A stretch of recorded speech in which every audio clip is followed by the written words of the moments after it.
Hey, it's Rafael Gonzalez, your Treasure Coast real estate agent. Today we'll be out west in Palm Beach County, checking out Arden, which is the first agri-hood in South Florida. It's a man-gated community with its own lake house and resort pool, and it's committed to healthy living with miles of trails, sports courts, a fitness center, and a working farm and event barn where fresh produce is grown for its residents.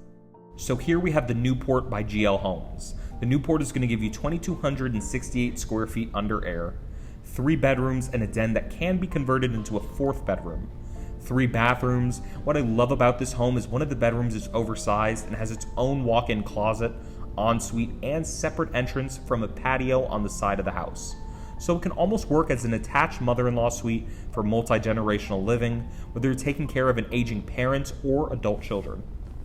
And this home comes standard with a concrete tile roof, brick pavers, impact windows, and an irrigation system. And the interior offers granite or quartz countertops, 42-inch cabinets. The owner's shower has a tile base and glass enclosure. There's raised commodes and ceramic tile flooring in the common areas and shower with carpet in the bedrooms. And since this community has been building for a couple years now, there's a lot of homes for sale too that you won't have to wait for. So if you want more information about that, or you want to see more of their homes, reach out. I help a lot of clients and subscribers with buying and building here in Florida, and I'd be happy to help you too. Otherwise, take a look around, make sure you stay until the end, and enjoy the home.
Hopefully you enjoyed that video tour, but this is just giving you a small catalog of what GL Homes has to offer in South Florida. And as always, I'm going to put my information right up here. If there are any questions you have about any community, or if you're looking to get into this area, want to get an idea if this would work for you, if this is the right location for you, I'm here to help you with that.